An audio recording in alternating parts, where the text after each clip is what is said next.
Last week we made huge noticeable progress and it finally felt like we were getting to the pretty stuff. The pretty stuff that'll help us envision the end result. We finished cleaning out the broken floor tile, removed the majority of the mortar left behind. We did lots of painting including the walls, ceiling, and even the upper wall cabinets. We even managed to hang the cabinets on the wall.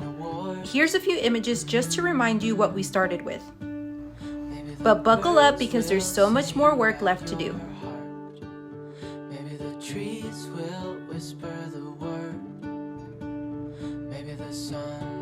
Hey, welcome back to the channel. This week we're going to be tackling doors in this laundry room. We have this main wooden door here on this side that leads to the back porch. My plan is to sand it down and restain it. And then I also have another door. I don't know if you guys remember, a while back I redid my second restroom and I never added a door to it. Well, now it's finally time to go ahead and add a door for some added privacy. In true Glenda fashion, I decided to go ahead and build my own door instead of buying it, but you could definitely buy one instead of making your own. I actually have some leftover barn wood that we weren't using and that we weren't really sure what we were going to use it for. So I decided to take some of those 2x6 boards and cut those down, ran them through the planer, got them nice and smooth in order to use them. That brings me to the sponsor of today's video. I want to thank DURALIFTS for sending over their matte black single door easy sliding steel track barn door kit. Barn doors are a great way to eliminate the need for swinging doors. In my case here, it's a small restroom and the door would have swung into the restroom, would have taken up way too much space. So I think this is a perfect idea to be able to add a barn door to this area to minimize the amount of space being taken up in the restroom and maximize the space in there. The DURALIFTS barn door kit comes with easy to follow instructions so anybody can install it like a professional. It includes nylon rollers that allow for a smooth, quiet sliding movement. It comes with 2 J-style rollers, 5 wall mount hardware sets, 2 door stops, 1 floor guide, and 2 anti-jump kits. They offer a single barn door kit, but also a double barn door kit if you have a bigger area where you would like 2 doors. If you've been thinking about a way to update the style of your doorway or saving some space in a tight area by eliminating swinging doors, then a DURALIFTS barn door kit is definitely a great option. Be sure to stick around until the end of the video to see the barn door fully finished. I will have a link in the description if you're interested in the barn door kit. Thanks again to DURALIFTS for sponsoring today's video and helping me to add a little bit more privacy back into my second restroom here in the mudroom/laundry room. Now let's get back to the video. Before painting the door, I went in with some caulk and caulked all of the seams of where the 2x6 met the 1/4-inch plywood I had added for the panels. On the opposite side where I placed the 1/4-inch plywood, I mitered and added some decorative trim to hide the groove I had created with my router, which is where the 1/4-inch plywood sat in. I will have a more in-detail tutorial on how I built this door on a separate video. I caulked all of the edges of the decorative trim, and while I waited on that to dry, I flipped the door over and began priming the opposite side. I am applying Kiehl's original formula with a foam roller and dipping straight into the gallon, which I do not suggest, by the way. I'm only doing this because there's not much left in the gallon and I will be disposing of it after this project. While I waited on the primer to dry, I moved on to the main door. I started by removing the old finish. The old finish was so bad, it was super flaky, lots of scratches, so I decided it would be easiest to remove by scraping it off. After what seemed like forever, I had finally removed the old finish. I sanded everything smooth, first with 120 followed by 220 grit.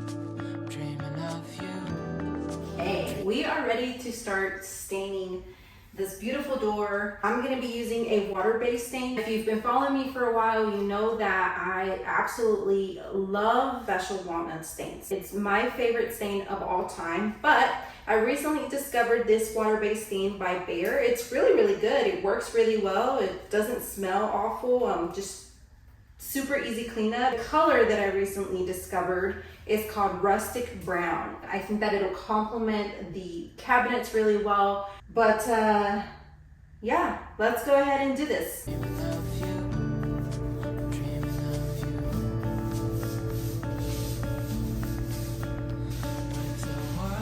Since that didn't go as planned, as you can see, it's very, very splotchy. I'm going to precondition the door and then do an oil-based stain instead, because that's clearly not working. So I'm pretty bummed out.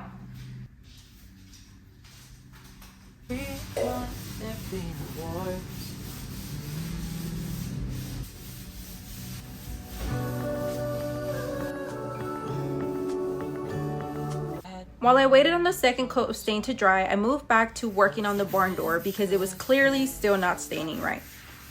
I lightly sanded it before applying 2 generous coats of Behr Scuff Defense paint in the color Clove in an eggshell finish. It is a very deep, rich brown, almost black color. I used a good brush to get the paint all over and then went over it with a foam roller to remove any brush strokes.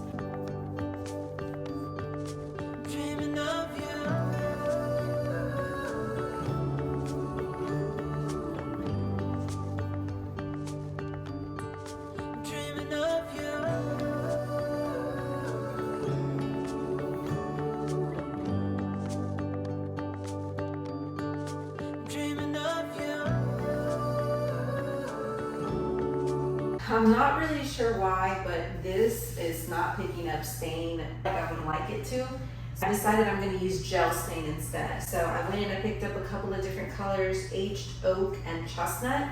I'm going to open these up and see which one I like better, and then we'll go from there. So hopefully this works out because I don't want to spend too many more days on doors. I want to move forward to something else. So let's see what these look like.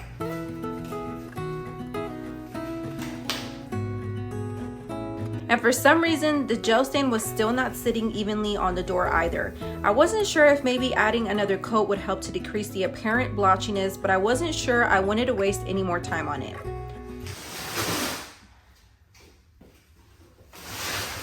There is no better way than to cheer me up with a new package. I'm pretty bummed out about this wooden door I have here.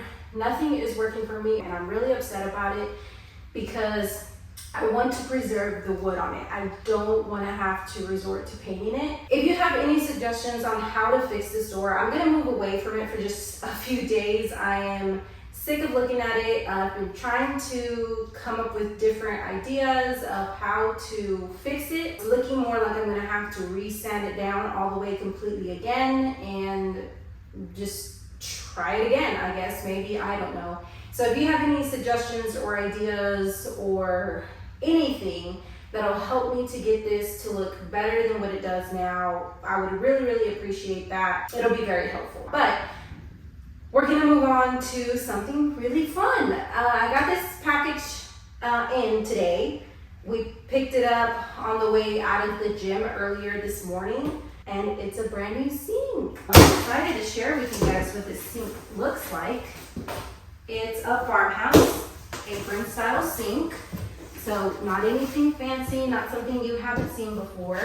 Ooh, that's really nice. Wow, it's a lot bigger than I thought. So this is a 27 incher, and I'm glad I went with a 27 incher because it's a pretty decent size. My original idea was to go with a very vintage antique sink, but after spending weeks on Facebook Marketplace, Craigslist, OfferUp, and all these other websites trying to find an antique or vintage sink that wasn't like a fortune, it just wasn't happening. My second option was to go with a farmhouse sink just because I love the look of a farmhouse sink. I have one in my kitchen and it looks really, really well, and I thought that it would complement this laundry room really well. So I'm excited. I think it looks really, really good.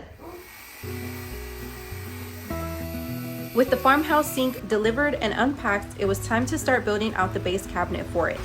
Since I already have a farmhouse style sink in my kitchen, I went to look at the structure of the base cabinet to see how I would build mine. It turned out that the main difference from a regular base cabinet and a farmhouse sink base cabinet was that there was added support on the sides of where the sink should drop into and enough space behind it for the faucet. So after figuring out some measurements for the cabinet to fit the sink, I ripped down a 3/4 inch plywood for the pieces I needed, along with 2 of the back support beams to screw the cabinet into the wall.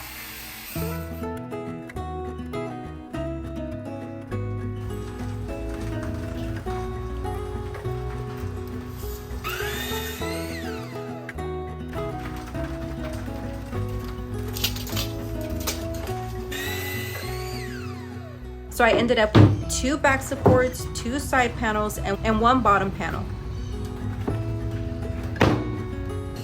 I created pocket holes on either end of the back support boards and the bottom panel.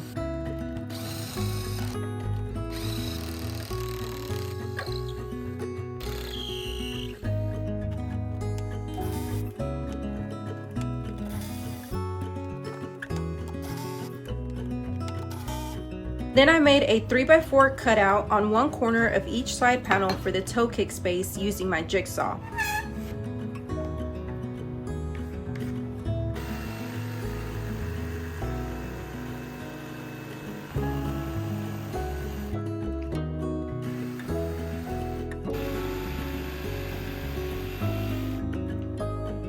I then attached the bottom panel to the sides using wood glue and 1 1/4 inch pocket hole screws.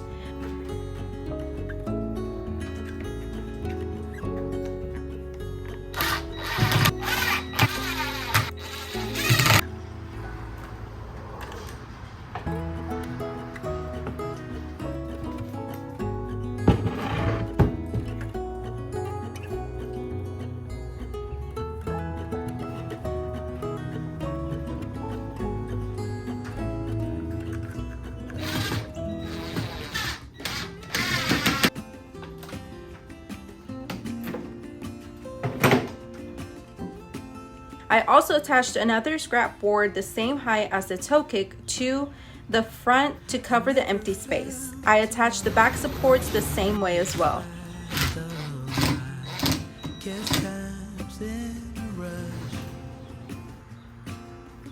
Leaves are falling down, but at least they grow back while I'm on a one-way track.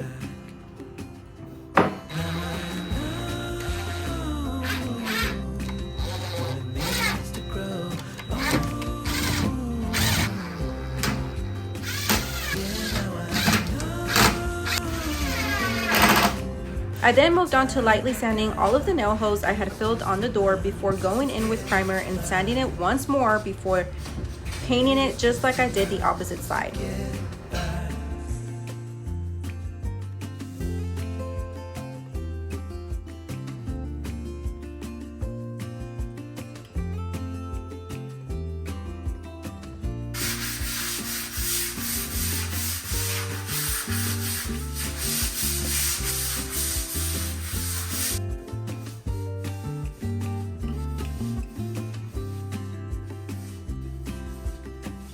Sometimes I understand I'm making all the wrong demands in life. It never pays in the end,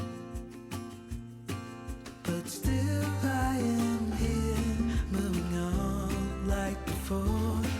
I'm yearning to reach the shore. Now I know. Finally, it was time to add the support to the base cabinet to support the sink. From what I gathered from the one in my kitchen, I had to have my kitchen sink flush with the top of the cabinet or very close to. So I measured 8.5 inches down, so that's how deep my sink is, and marked it in the front and towards the middle back. I made sure the 2 marks were leveled and marked a line. I cut a 2x2 board and created pocket holes on each end to be able to connect it to the front of the cabinet. I did leave my cabinet frameless, but you could add a frame if you wanted to. I left it frameless because my upper cabinets are frameless cabinets. I doubled up a couple of scrap 2x2 boards to use as the supports on the sides.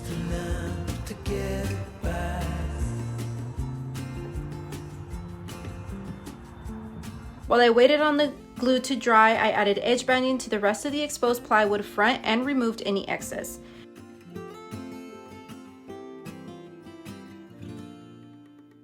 When we wake, hear the birds and see the sun. Side by side our fears are done. All the good times just begun. I secured them on the sides with glue and screws, making sure to line them up with the lines I previously drew. Let's hold on tight. Found what we're looking for in life. Call us crazy, but things are finally right. I added a few more 2x2s for extra support, although I don't think it's necessary given my sink has been in place for going on 5 years now without an issue, but just me in my head, I felt like I needed to add it. Now all I had to do was double check and make sure it fit well before securing everything.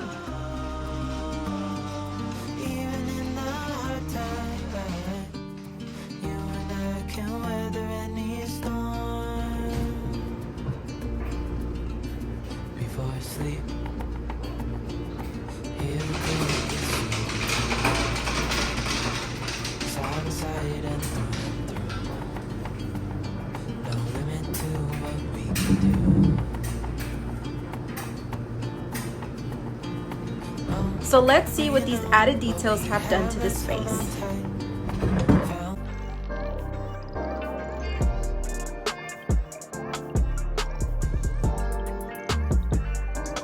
Although we didn't get to finish one of the doors, I'm hoping next week with some suggestions and a fresh start, we'll get it all figured out. We now have some much needed privacy to our restroom, and we also have a sink and its base cabinet. Unfortunately, floor and decor was all out of the tile I was hoping to use for the back wall, which was really my fault for not ordering it sooner, but they said they would have some in stock next week, so we'll see if we can get that done by then. Until next week, I love y'all, be kind, and thank you so very much for your continued support on this journey of DIYing my home and sharing it with you guys. Subscribe if you haven't already, and give this video a thumbs up if you enjoyed it. Bye.